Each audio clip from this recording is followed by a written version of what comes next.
Well, with the mechanism? this money is intended to be not only used specifically for so-called Prop 63 units, but it's also, the way these housing projects worked, at least the way they worked with the investment of the first $400 million, is that you fit pieces of a funding puzzle together to build a large number of units.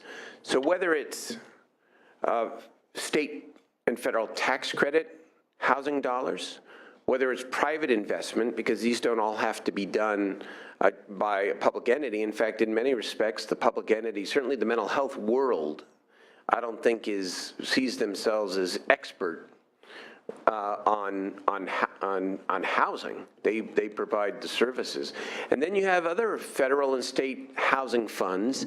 You know, what remain from the state housing bonds, for example, back when we did this in 2005. So you collect all the different public and private housing resources that you can. You use the MHSA, the Prop 63, to light a spark and combine all of this funding, and then you build housing for people with special needs, people living with serious mental illness, people in need of workforce housing. And, you know, everything is about quality and good management. And I should, can I make one other point, Senator Leno, which is... Stopping you. Okay. Just to editorialize, I'm saying that it's really important, and you're not going to tackle this in this bill, but it's the issue of siting. And the legislature looking seriously at this issue of NIMBY, call it NIMBY, and the siting issue, because I know when I did SB 82, as you remember, in 2013, which was the $200 million for crisis residential units to begin to deal with the emergency room problem, I know in many counties there will not be a housing unit, a crisis unit built until 2017, 4 years after we authored that legislation. And some of that's bureaucratic, but a lot of it, I think, is the difficulty in siting. And so that same challenge, of course, would likely exist when we talk about permanent housing. And so how we grapple with always giving people a voice in their local neighborhoods, but balance that with the need for fair share and for making sure that we don't stigmatize people who are living with mental illness. You know, I mean, you can put the question very simply: would you rather have people living on the riverbank or on the streets, or would you rather have people in safe, quality housing? But these are still challenges, and I think the legislature might need to look at that balance. One additional question. What's used? Given the voters passed Prop 63 with clear intention that it will benefit Californians dealing with behavioral health issues. Yes. To make use of some of those funds to pay the debt service on the construction of these units, how restricted will we be in the way we craft our language, our statutory language? How restricted will we be with regard to who can benefit from these housing units? What will the thresholds of mental illness be for someone to be able to qualify? So you've got 5 people who are potentially currently living on the street. Among those 5, how does one qualify to access one of these units that will come from this money? So this is an issue, by the way, which has existed throughout the implementation of the Act over the last 10 years. Because when I look at the data, and we're working very closely with all the stakeholders through my institute to try to develop more robust and regularly reported data, it's not just the homeless who are benefiting from the service side of the funds, right? There are people, like I said, who may not have been homeless, but who are experiencing frequent psychiatric hospitalization or emergency room visits, or who find themselves in the criminal justice system, who've been arrested, who are benefiting from the full service partnership. And so obviously with the housing piece, the priority must be people who are either homeless or who are at great risk of homelessness if we don't address their housing needs. But it will be, even with $2 billion, will we be able to house everybody on the streets who qualifies as living with a mental health condition? I don't think so. But I look at it this way, the definitions get difficult, and certainly the federal definition of homelessness is different from the state definition of homelessness, but I know this. If somebody is chronically homeless, and I mean chronic, I'm not talking about economic displacement, I'm talking about chronically homeless. I don't really care what the statistics say. My opinion, that person, unless rare exception, is living with either a serious mental illness or a substance abuse issue. That's what I believe. That's what I believe.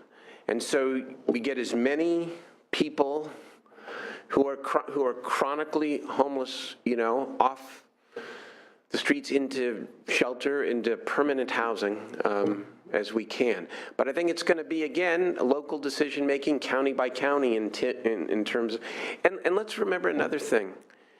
There's no question that the notion of treatment resistance, which often divides the mental health community in California, is true. But what we also know is that outreach must be intensive. You don't just offer somebody a cup of coffee and a pat on the back and say, we have housing for you, come on in. For some that may work, but that's not the way this works. You've read Steve Lopez's book, or everyone's seen the movie, The Soloist? I mean, this is about intensive outreach. It can take months. And there are 2 steps forward and 1 step back, and somebody who's housed may end up homeless again temporarily before they're housed again. This isn't easy. So it takes a real commitment. But we need to make it, because look what we're living with, and look at what people are living with today. So Did I answer it? I'm not so concerned how we define chronic homelessness, Okay. but the legal restrictions that we may have, so we're not challenged, how are we defining mental illness or behavioral health issues for someone to qualify? There's a definition in the Mental Health Services Act that that's where we defines would go. serious I think you would do that defines serious mental illness, and that doesn't require actual homelessness, by the way. No, of course not. No, but you know, somebody who is living with a disabling, you know, a life-disabling illness that puts them at risk of if they're on the streets, of being on the streets for a longer period of time, or ending up in the criminal justice system, or inability to work, or inability to I guess the lead a short answer would productive be anyone who would qualify for services from Prop 63. That's correct. Qualify for the housing. If you didn't qualify for the services, you wouldn't qualify for the housing. I would think that the legislature, working together with the counties, would want to state, at a minimum, state priorities in the way that you just described. Because I think it would be a mistake to not, you can't cream here, and you wouldn't want that to happen. We need to deal with the hardest cases, I think. But I think your definition, the consistency between the service definition of what qualifies one, for example, for a full service partnership, which is the most intensive services, I think would be the right definition for the housing as well. We wouldn't want anyone to legally challenge us that this is not in furtherance of Prop 63. No, but yeah, I know there's been some talk about that, but I can tell you in terms of legislative intent, this is in total furtherance of the purposes of Prop 63, because we campaigned in part and talked about homelessness, and the homeless mentally ill are the most visible manifestations of untreated mental illness in our society. Senator Roth. Thank you, Mr. Chair. Sir, good Nice to see you, Senator Roth. to see you back. One of the major accomplishments of your tenure and of the Speaker Emeritus's tenure here was the Prop 41, a repurposing of $600 million for the for veterans homeless transitional housing.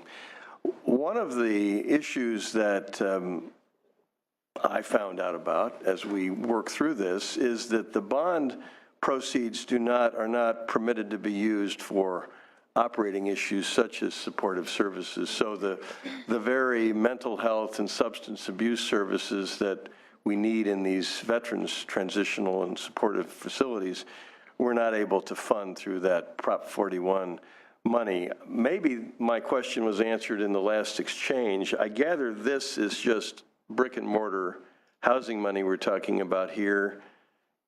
It is brick and mortar. However, what you can say, for example, with Prop 41, and I thought last year, maybe this year, that there are some bills that consider this, you can say that if you, XYZ developer, community, organization want to qualify for Prop 41 money, and you could say the same thing here with No Place Like Home money. If you want to qualify for that, then you must partner with a service provider, or you must have a service component. That's the way to do it, because capital should be used for, in fact, must be used for brick and mortar. That's true. That's true, but you can condition it appropriately to make sure that you've got the outreach, intensive outreach, housing, and comprehensive services. And it's really our issue up here, I guess, because what we find is that the word cobble together is, the two words are the words that the veterans folks use when they talk about trying to cobble together the supportive services. It's really probably a general fund issue, and we need to deal with that in the budget. And the cobbling together really is the federal money, not state money. Or get involved with the counties and their Prop 63 plans and how they allocate this money, because it's amazing to me the number of people I talk to who don't, involved in mental health, who don't know that there is a county stakeholder process, that the investment plan has to be re-upped every couple of years, and that, imagine if veterans sat at those tables across the counties and said, veterans first. I mean, there are a lot of groups that could say go first, but I mean, I'm just saying the veterans could have a great claim on making sure that their needs are prioritized here. Let me just say, as with Prop 41, this is a tremendous effort, so thank you for your efforts, sir. Thank you, Mr. Chair. Thank you, Senator Roth. We have Senator Nielsen and then Senator Mitchell. Senator Steinberg or your other witnesses, I don't know who could answer, but there was comments earlier about programs that require testing, alcohol or drug testing. They could not receive federal funding if they require that testing. Is that accurate? I thought I heard that earlier. Mr. Euler, do you have an answer to that? Are they precluded by federal regulations? If you require testing, you could not receive funding? I don't think I'm in a position to answer that question with certainty, but it's certainly something I can follow up with you. Well, please do. That is of great concern to me, because that seems to be, to me, a very, very critical element of, you're going to have a program, you need to know how we're doing in the program. And testing is how you tell if someone is engaged in the program, and you're going to have testing. Are they succeeding? And would federal regulations or state regulations require you cannot get funding if you require an individual in the program to be tested? Could you give us some information about that? Thank you. Thank you. Senator Mitchell. Thank you, and it is my understanding, Senator Nielsen, that HUD funding currently prohibits any public housing program to require drug testing. So I'm sure the LEO will get you the information, but that is my understanding. Senator Steinberg, how about your program? Is any? Well, And that's federal HUD dollars. look, at the risk of offending someone here, my view is that we ought not to put a lot of strings on this capital fund. I just think what we want to do here is come together. We want to say, you know, there are different ways to go about trying to help people reclaim their lives, and that we should not put a lot of strings on this money. It's my view. I think, before Senator Mitchell goes, I think this also gets to the core of what Housing First is, to stabilize someone's life and then to address the problems, whether they be addictive or other kinds of problems, but That's get them right. housed first. And so if you're going to exclude eligibility for housing. If someone's got a problem, then we're not doing It housing. does seem, I mean, on the policy level, I agree totally with what Senator Leno says. I just want to make sure that I mean, I know St. John's in my district, it's a great program. So, and Senator Pan's district, not my district, Senator Pan's district. Used to be. No more invitations. No more, sorry, used to be Senator Pan's district. It's a good, You live in it, it's yours. I do, yes, I am a voter. It's our district. It's our district, but that's a good program. So let's help as many people as we can in as many different ways as we can. So. Thank you. Senator Mitchell, go right ahead. I'm sorry. Thank you very much. I appreciate that. I wanted to follow up on Senator Roth's comment. I had the opportunity to go to Utah, spent the weekend, this past weekend in Salt Lake City, and met with a number of people, but one of the individuals we met with was the minority leader in the House. And my question was, what would you suggest that we do different? Because I'm carrying a bill looking at the Housing First Utah model, specifically looking at the creation of the statewide kind of oversight task force. And a couple things. They talked about the fact that many of the funding initiatives focus on bricks and mortar. That's kind of sexy. We can visualize and all rally around the construction of housing units. And the challenge with the support systems being in the general fund is as our general funds get squeezed, those are the first things to go. Secondly, they also talked about being very creative in what we allow for construction, that it doesn't have to be new units, but to also allow our dollars to be used for rehab retrofit. In Utah, they purchased a 200-room former Holiday Inn. Yes. And when we did the calculation, what it took to do the upgrades and conversions, they have singles and families. They've taken 3 hotel rooms, made it a 2-bedroom permanent supportive housing unit. And so the cost per unit to purchase the hotel at $9 million, which was market rate at the time, plus the rehab was far less than what it takes to construct a new facility, for lack of a better term, per unit. And so sometimes looking at what's allowed in our language can be too restrictive, where we can't get the biggest bang for our dollar because it says new bricks and mortar as opposed to making purchases. Make it flexible, exactly right. You've got to have those options, and it's much more cost-effective to look at what exists and to retrofit it in many instances. Sometimes it's not possible, but I agree.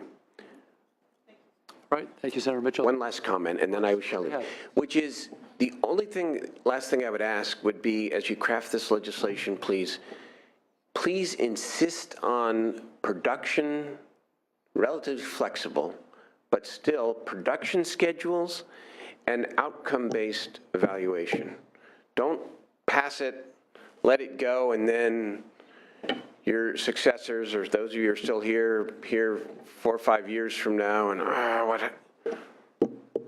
there should be schedules attached to this in ways that recognize the siting challenges and the other challenges, but let's get this money, if we pass this, out.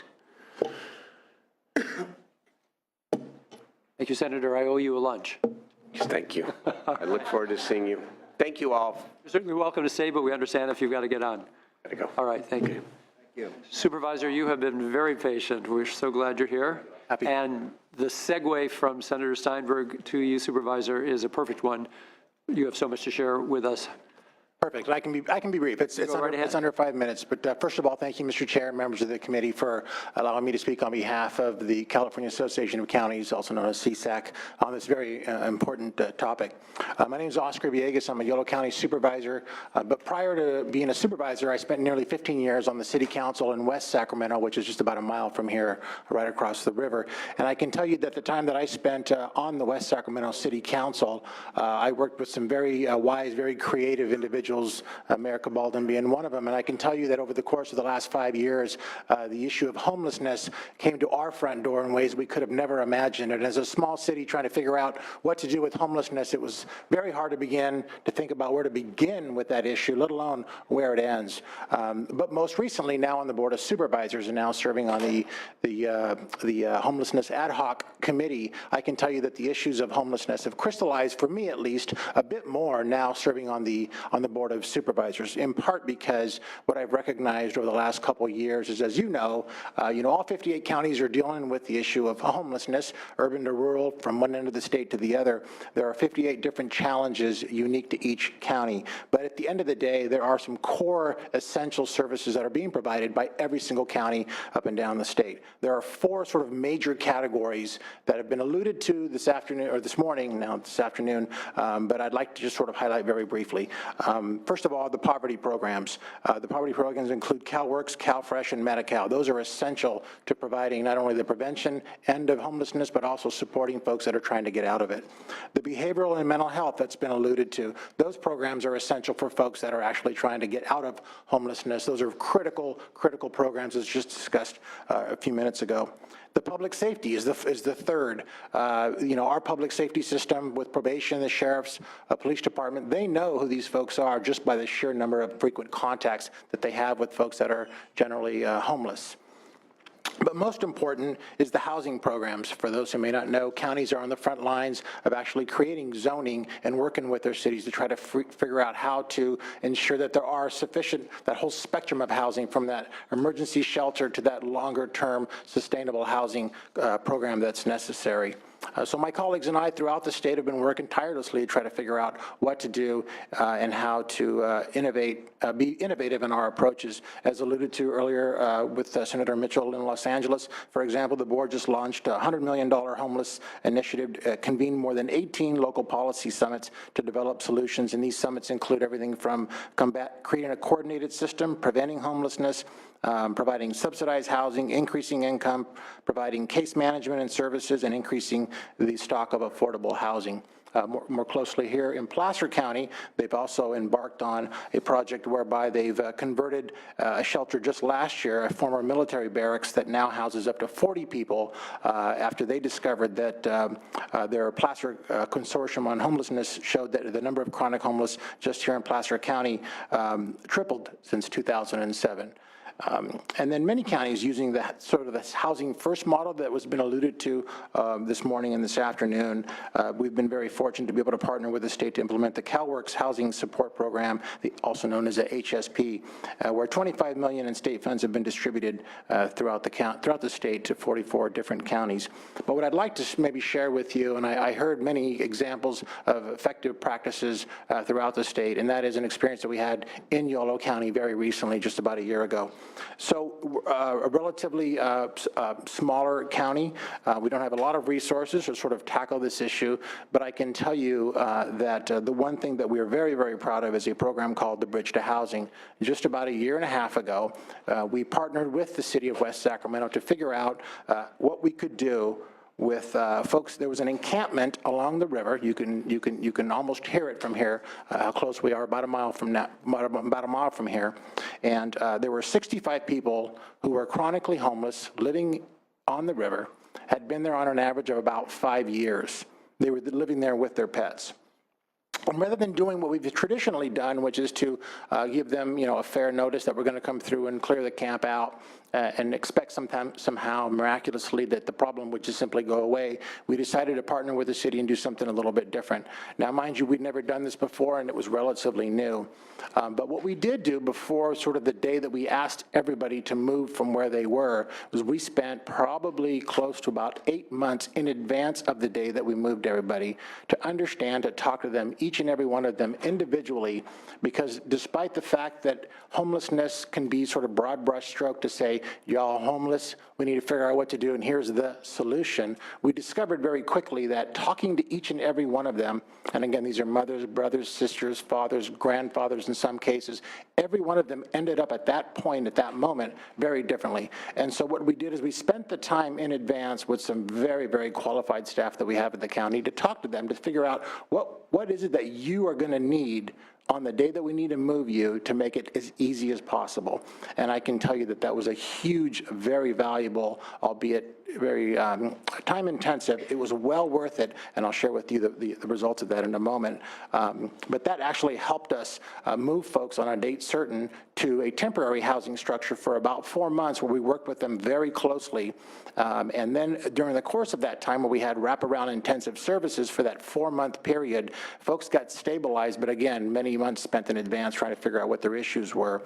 We issued them housing vouchers, housing choice vouchers. And as a result of the efforts, I can tell you here now, 12 months after they exited the 4-month temporary housing program, we couldn't believe how successful we were. I can tell you that many folks, as Mr. DeLeon indicated earlier, that very smart people told us to avoid this issue with, don't touch it with a 10-foot pole, because it's a no-win situation. We went ahead and embarked on this program regardless, and I can tell you that after 12 months, 32 of the people that received housing vouchers, so 38 vouchers were issued to many of the 65, 53 actually voluntarily went into the program after spending all the time in advance.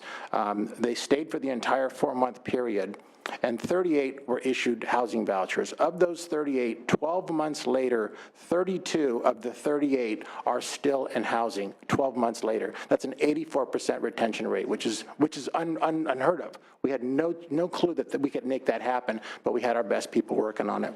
And after 12 months of the program, we still have 42 of the 53 participants that are still engaged in wraparound services. That's 79%. So they have now learned the value of those wraparound services. So it's been very, very rewarding to see how successful this project has been, and we've been sharing it with adjacent counties so that they can learn from our lessons learned. The challenges that have been discussed, and I'm not going to belabor them, is the rapid drop in housing vacancy and the corresponding increase in rents. That's a huge struggle for us as we try to figure out what else to do in Yolo County. And then the NIMBY issue, that's the second most difficult challenge. Once we actually find a place, the not in my backyard syndrome surfaces right away. And it's not just, well, I'll just share some opportunities that we discovered after our project in Yolo County. So very quickly, collaborations. It was all about collaborating with our partners, including the cities, nonprofit organizations, faith-based organizations, our family resource centers. And I can tell you the one thing that we did not anticipate is our entire community. There were individuals calling saying, hey, look, this sounds like a really cool thing you guys are doing. How can I help? Can I write a check? Can I go volunteer? So that human capital was something we didn't realize. So those sort of collaborative partnerships are essential. Flexible funding was incredibly important. We needed to have the flexibility to be able to be creative in how we approach this, because we'd never done it before. There was no good example. And then that continuous outreach and case management. So in closing, I'd like to just leave you with this notion, and I indicated this earlier today. Every person that ends up homeless has their own sort of unique story. And unless you learn how it is they got to where they are, the likelihood of establishing sort of that trust that you're going to need to keep them in a housing situation is probably going to be diminished. So it's the compassion, the dignity, and the respect, and not just broad brush stroke policies that are going to make this happen. Thank you very much. Thank you, Supervisor. Congratulations on Yolo's success and ongoing success. This is not something you put to rest and go on. It's constant, every day attending to, and I'm sure it'll be of great value to your colleagues at CSAC. Yep. Thank you. And if you could stay. Absolutely. Great. We'll move to Mr. Euler, and I believe you have a handout.